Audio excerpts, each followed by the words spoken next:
Hey there, my name is Patrick McCran. I'm one of the head coaches over at Endurance Nation, home of the Smarter, Faster Triathlete, where we like to say, you work hard, get smart, and go fast. We're also the world's largest online triathlon team. One of the ways that we manage that while we coach over 800 athletes online is we do a lot of informal educational pieces like this, where I can reach a lot of people with some information, spark a good discussion that we can have in the forums, and hopefully improve everyone's experience come race day. So middle of the year here in 2013, I've been talking with a lot of people about race day and race execution. Now's the time when we transition all of the fitness into a place where you're really getting ready to race. And that's where the rubber meets the road, right? How you're not going to really remember what it was like to run long in February or what your early season fun 5K time was. When you look back on this year, you're going to look back on that key race and you're going to judge a lot of your fitness and your success against that performance. So it behooves you to spend some serious time thinking about that performance. And here's why, okay? You guys have all seen those pictures of that, that great road stretching off in the distance that gets narrower and narrower, points to a hill off in the distance and so on. The path, the illusion there is that the path gets narrower, right? The further away it goes, the narrower it gets. That path, that, my friends, is your race day path. That is your Ironman or your 70.3 path. Your path on race day, standing at the starting line, very wide. The longer you go on race day, the narrower and narrower that path gets. Your job, a successful race, involves you doing everything you can to keep that path for as wide as it can be, for as long as it can be that wide. Okay? That path is set. It's going to be much narrower at mile 18 of the marathon, Ironman, than it's going to be at mile 1 of the bike, or halfway on the swim. In other words, you've got a lot of leeway early on in your day, but later on you don't, okay? So how do you manage that? Well, first of all, you have to understand and embrace that concept. There's a lot of things you need to do early on in the day to get right so that by the time you get to the end, you're in a good place, right? So if you've got, a 5-foot wide platform you're walking on, and you're kind of being loosey-goosey and walking all over that, not paying attention, by the time that platform gets to be 5 inches wide, over La Grand Canyon as you're trying to navigate that space, that's not the time to try and figure out how to really balance. You need to bring that A game early on. So we do a lot of work in the beginning of your race to make sure that when you're at the end of your race, when that path is super duper narrow, that you're in a good place.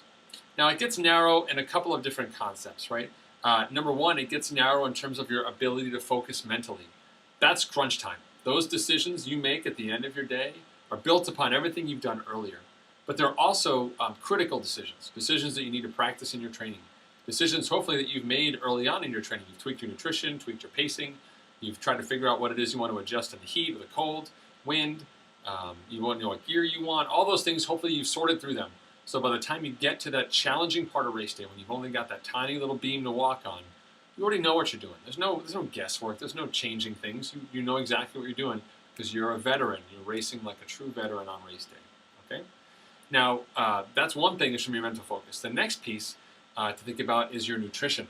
Early on in the day, you can eat whatever you want. On your training rides, I've seen people eat everything from a ham sandwich to a Big Mac to Snickers bars and Cokes. You can eat anything on a training ride.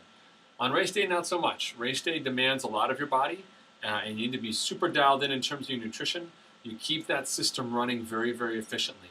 And that early nutrition, start of the bike, first 2 hours of the bike, and then through the rest of the bike. That's what sets you up for the run.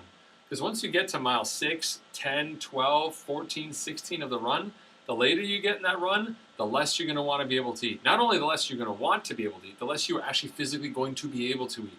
Your body's trying to decide, I need to divert more blood to the stomach to digest this food that Timmy's giving me.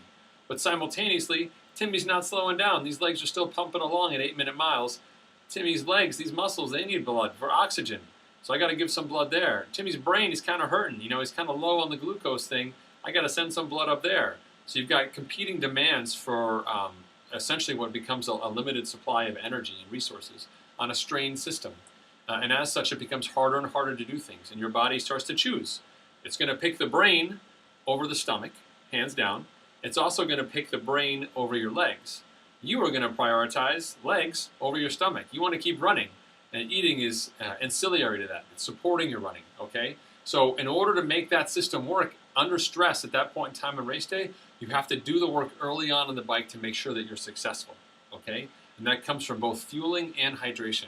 Even on cool Ironman race days, you're still asking a lot of your body to put a 2.4 mile swim, 112 mile bike, and then a marathon at the end. I don't care if it's 60 degrees out, it's still a challenging day. You need to be on top of your food and your hydration for sure, okay?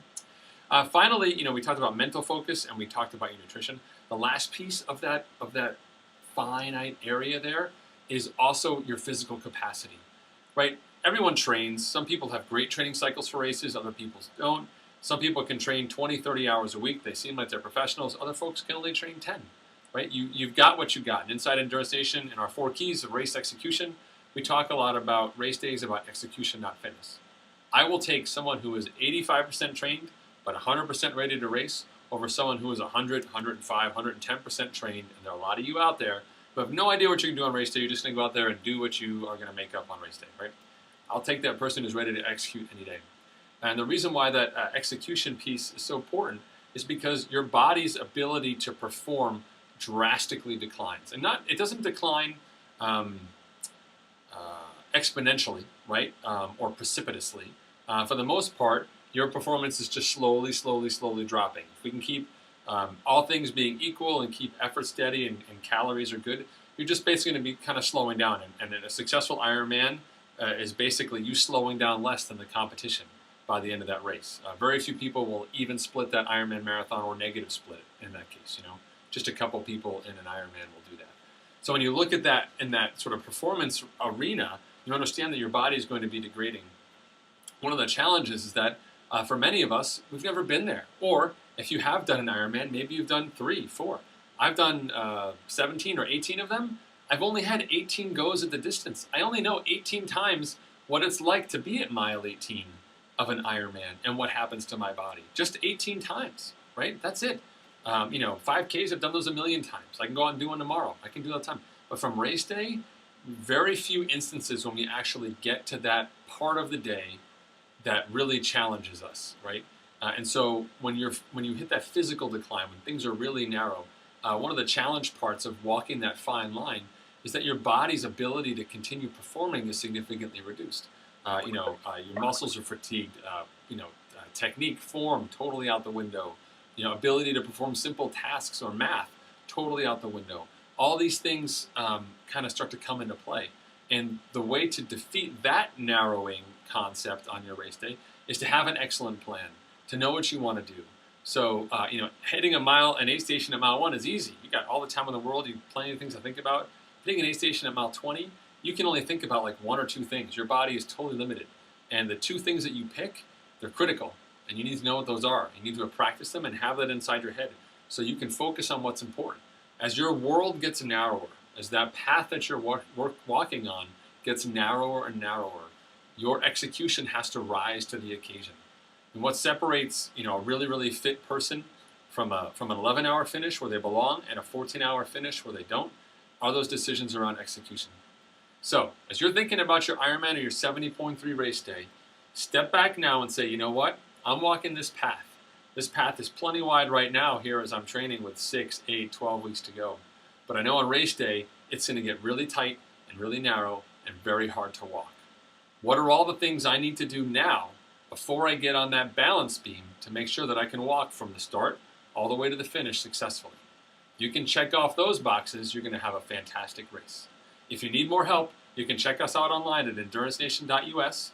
We've got plenty of free resources for you through our newsletter, our webinars, our podcasts, our YouTube channel. Everything is there for you. You can even create a free trial membership when the team is open. See what it's like to work with us directly. All right? Thanks so much, and best of luck to you, whatever your A-race is.